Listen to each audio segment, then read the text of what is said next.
Last winter, one of the rarest birds in the world was spotted in Massachusetts. It's called the Stellar Sea Eagle.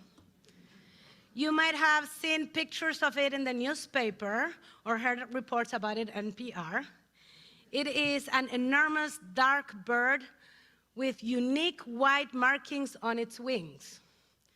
It also has a large gold beak and wingspan of 8 feet.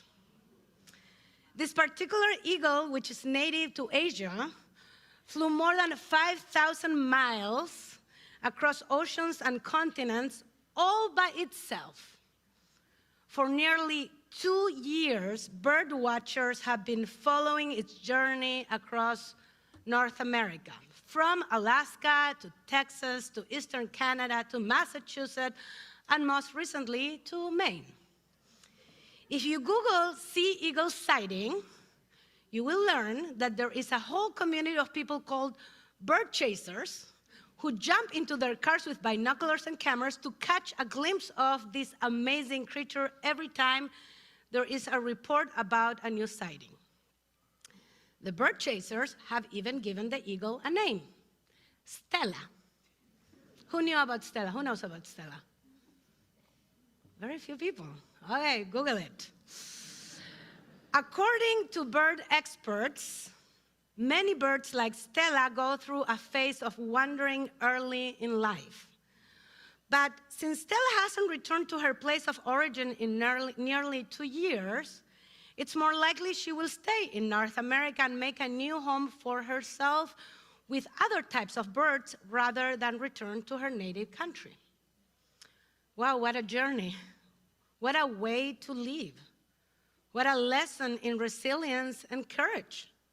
Imagine flying across the world, leaving behind all we know, and embracing the uncertainty of what is ahead.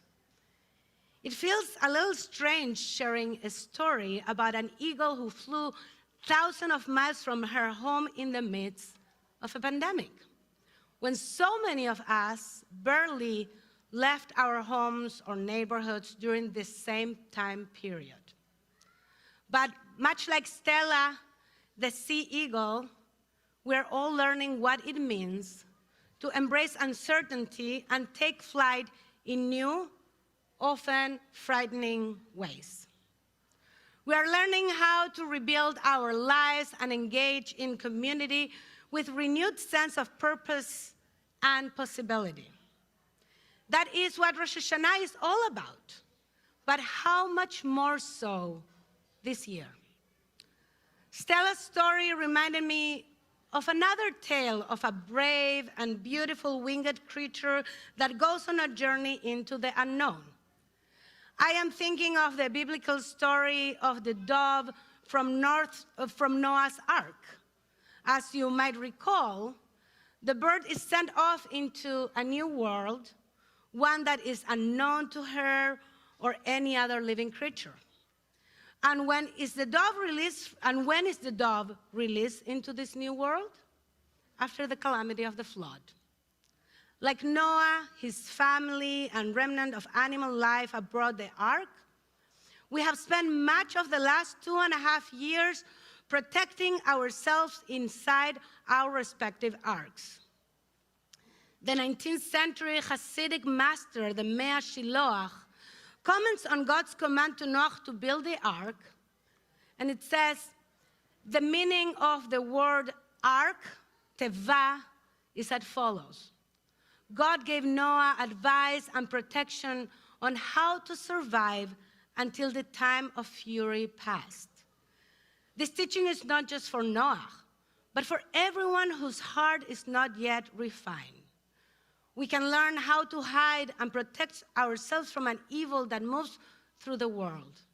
Thus, the sages taught us that if you see pain and strife coming towards you, run into the chambers of Torah, and the pain and strife will flee from your midst. Torah will provide you with guidance on how to protect yourself. This teaching plays on the Hebrew word teva, which can mean ark, but also means word. Like other Hasidic masters before him, the Mea Shiloach understands that both the Ark and the Word can serve as a place of refuge. Noah's Ark was a place of refuge during a time of strife, fear, and danger. Similarly, Torah can serve as a place of warmth and shelter in times of trouble. The Mea Shiloach invites us to envision the Ark as a place of protection, but also as a place of eitzah, of advice, or insight. It is here that we can learn new and different things about ourselves, our relationships to loved ones, to community, to the earth, and to God. One way in which our spiritual masters refer to Torah is as chokhmah, wisdom.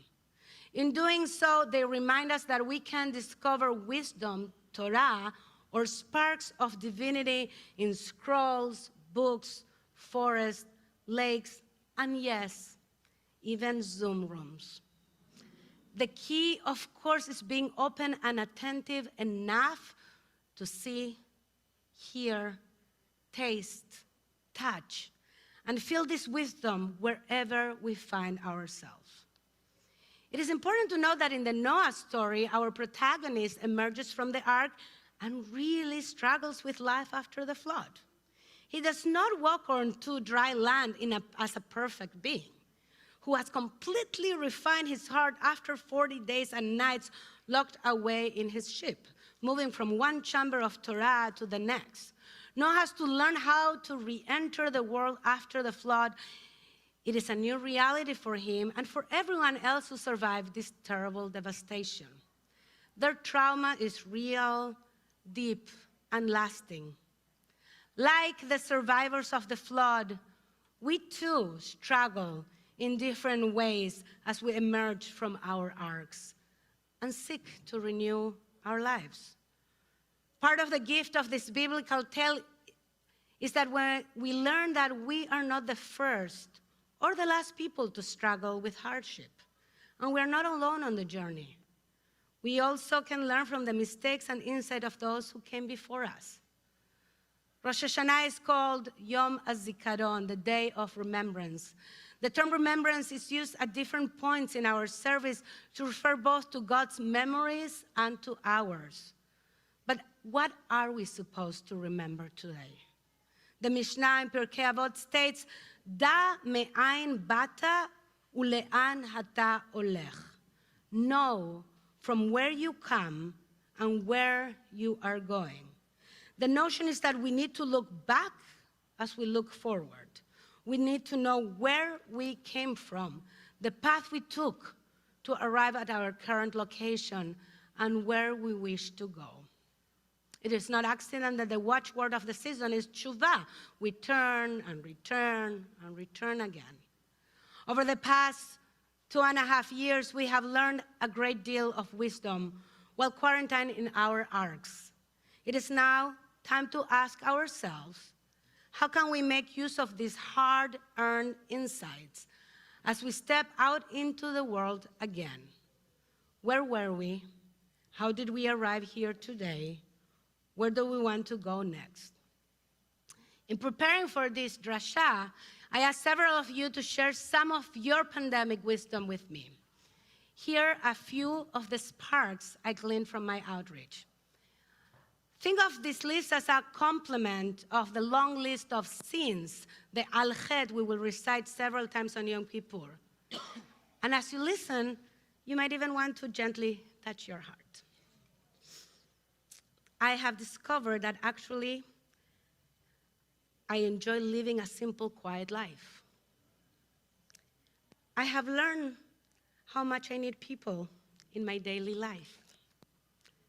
I have learned how important my identity is outside of the house and family is to my spirit. I have learned that I am relentlessly hopeful. I have learned that working on relationships with loved ones, even when we have painful differences, can lead to greater understanding and connection. I have learned that there is a difference between what I want to do and what I actually want to do. I have learned that fostering a practice of gratitude takes effort. I have learned that a sense of humor is valuable, even in the most serious situations. I have learned that sometimes not saying anything is better than what's on the tip of my tongue. I have learned that taking care of this planet and one another is not a choice. I have learned that binging The Crown during shutdown is now paying off. So what else did you learn that you want to recall today? What did you learn that you want to recall today?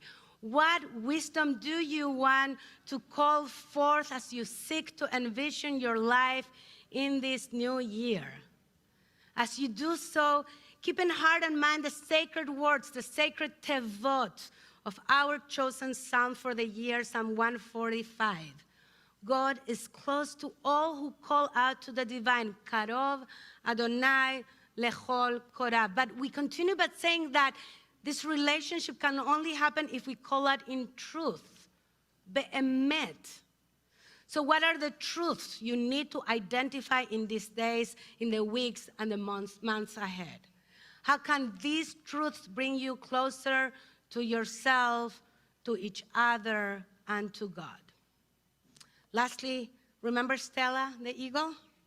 Remember that like this magnificent creature, you have made the courageous decision to take flight. And like this resilient and adaptive bird, you are not alone. Not only is God present to you, but as we learn to flap our wings again, we're also blessed with the gift of community.